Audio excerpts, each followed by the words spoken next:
Hi guys, I'm back, and for today's video, I'm going to show you how I thrifted this dress. It's only 10 pesos.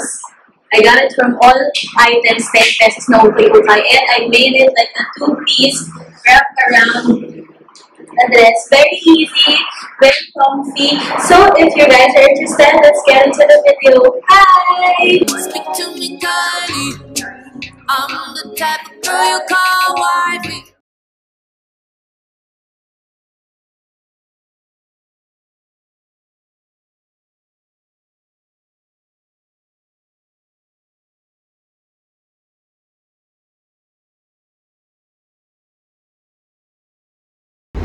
So, lay out the dress and nowhere to cut. Ako hanggang dito lang.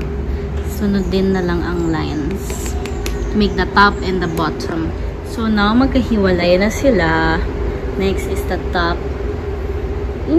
Tatanggalin ko na to and then sigipan ko ng konti.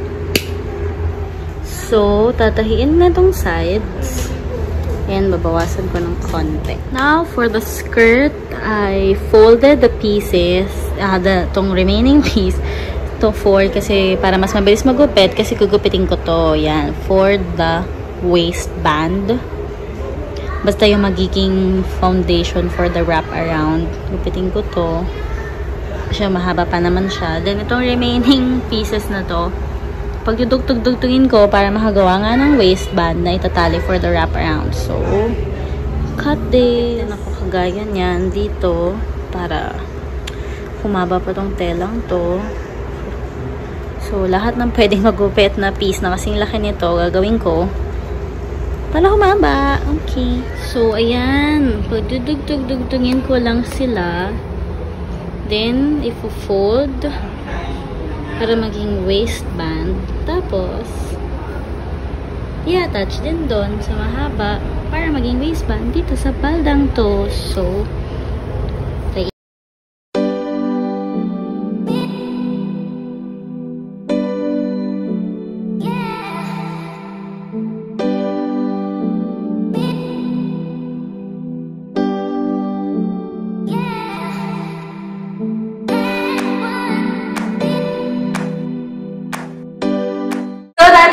guys, I hope you learned something from the video, and if you're new here, please don't forget to subscribe and tap the bell also you get notified every time I post.